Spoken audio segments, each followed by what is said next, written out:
कि आप बताओ, अमेरिका में कौन जमाती गया, चीन में कौन जमाती गया, दुनिया के तमाम देशों में कौन जमाती गया। आज हमारे कुछ एंकर साथी हैं जो मोदी के भक्त बने हुए हैं, अंधभक्त जिसको कहते हैं, अंधभक्त बन करके उनका गीत गा रहे हैं। ये दौर है आपस में मिलकर के इस बीमारी से लड़ने का, आपस में नफरत पैदा करने का समय नहीं है।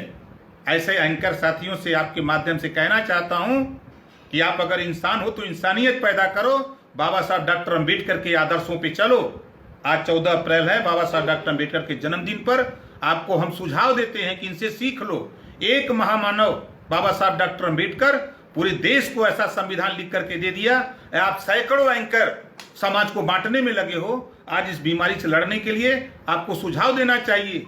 आपको टीवी पर बार बार गरीबों को, कमजोरों को, पिछड़ों को, दलितों को और वंचितों को समझाना चाहिए कि आप अपने घरों में रहो, लॉकडाउन का आप पालन करो, आप बाहर ना निकलो।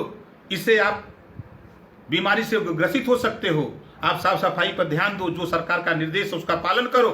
इस बात के बजाय ये दलाल मीडिया जो एंकर बैठे हुए लोग हैं, ये दलाल लोग सिर्फ भारतीय जनता पार्टी का प्रचार कर रहे हैं, हिंदू मुसलमान करके सिर्फ वोट की बात कर रहे हैं। ऐसे लोगों से मैं पुनः कहना चाहूंगा कि बाबा साहब डॉक्टर अम्बेडकर से सीख लो।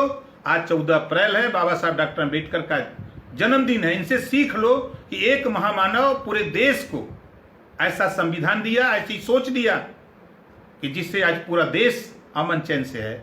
लेकिन कुछ साथी अमन चैन से देश को नहीं रखना चाहते हैं। इस बात का संदेश हम लोग आप लोगों के माध्यम से अपने कार्यकर्ताओं को हम लोग ये दे रहे हैं कि आपस में कोई किसी से लड़े झगड़े न। हिंदू मुसलमान, मंदिर मस्जिद, सिख ईसाई, बौद्ध, ये सब आपस में हम भाई भाई हैं। हम भारतवासी हैं, हम भारत के रहने वाले लोग हैं, हम भारतीय हैं। हम अपने अधिकार के लिए, सम्मान के लिए आज हम आपके माध्यम से हम केंद्र सरकार और प्रदेश सरकार से भी ये कहूंगा कि जो यूपी के और बिहार के हमारे तमाम गरीब मजदूर लोग देश के तमाम प्रदेशों में बजे हुए हैं, जो वहां भूखमरी के शिकार हैं, कोरोना से तो कम मरेंगे लेकिन रोटी के ऑलरेडी प्रधानमंत्री आपदा राहत कोष है, तो फिर नया फंड बनाने की, प्रधानमंत्री केयर फंड बनाने की क्या आवश्यकता?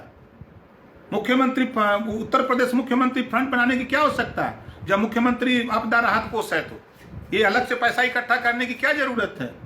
ये समय रहते कदम उठाए होते तो आज भारत की स्थिति ये नहीं होती।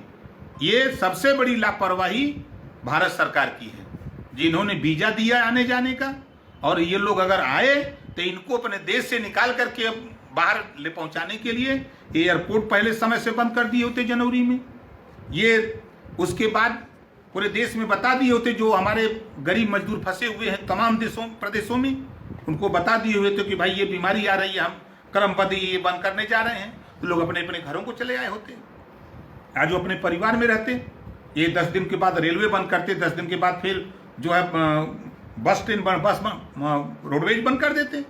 आज ये बीमारी इतना उपद्रव नहीं होता, लेकिन समय रहते इन्होंने कदम नहीं उठाया। इस नाते कि मध्य प्रदेश में कांग्रेस की सरकार गिराकर इनको भारतीय जनता पार्टी की सरकार बनानी थी।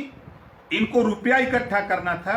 रुपया इकट्ठा करके 50-50 करोड़ रुपया और मंत्री का लालच दे करके मध्य प्रदेश में इन्होंने कांग्रेस की सरकार गिराई। ये अपने काम में सिर्फ इनसे सत्ता से मतलब है। देश में गरीब परेशान हो, मजदूर परेशान हो, किसान परेशान हो, नौजवान परेशान हो, इनसे कोई मतलब नहीं। 30 जनवरी को फिर 30 जनवरी को दूसरा पेशेंट मिलता है, लेकिन देश की सरकार मूक बनी हुई थी। ये जमातियों का दोष दे रहे हैं ना। वीजा कौन दे रहा है? 6 साल से भारतीय जनता पार्टी की सरकार है। वीजा भारतीय जनता पार्टी की सरकार दे रही है आने और जाने का। अगर ये 30 समय रहते ही एयरपोर्ट बंद कर दिए होते, विदेशों का आवागमन बंद कर दिए होते, जो इनके देश भारत देश में जो आए हुए बाहर से लोग थे उनको निकाल दिए होते, तो आज ये नौबत नहीं होती। लेकिन भारतीय जनता पार्टी और हमारे देश के प्रधानमंत्री जी ये तो गरीबों को, ट्रंप को बुला रहे थे। ट्रंप के साथ सैकड़ों लोग आए, क्या उनका जांच हुआ? क्या उनके विषय में कोई इंक्वायरी हुई? आज सबसे ज्यादा महामारी अमेरिका में है, तो अमेरिका से जो लोग आए क्या उनकी जांच हुई? और ट्रंप को बुला करके लाखों की भीड़ गुजरात में जुटा करके मोदी जी ने उनको सम्मान दिया, उसके एवज में भारत को क्या मिला? बीमारी मिली। आज ट्रंप ने धमकी दिया, जो चाइना से भारत में पीपी किट, मास्क और हैंड ग्लव जो सामान आ रहा था भारत में, वो किसके कहने पर अमेरिका चला गया? आज डॉक्टर परेशान है, आज वार्ड बॉय परेशान है, नर्स परेशान है। आज उसको ना पीपी किट मिल रहा है, ना मास्क मिल रहा है, ना दवाई मिल रही है। आज आपने देखा कि अभी डॉक्टर कोरोना मरीज के पॉजिटिव पाए जा रहे हैं।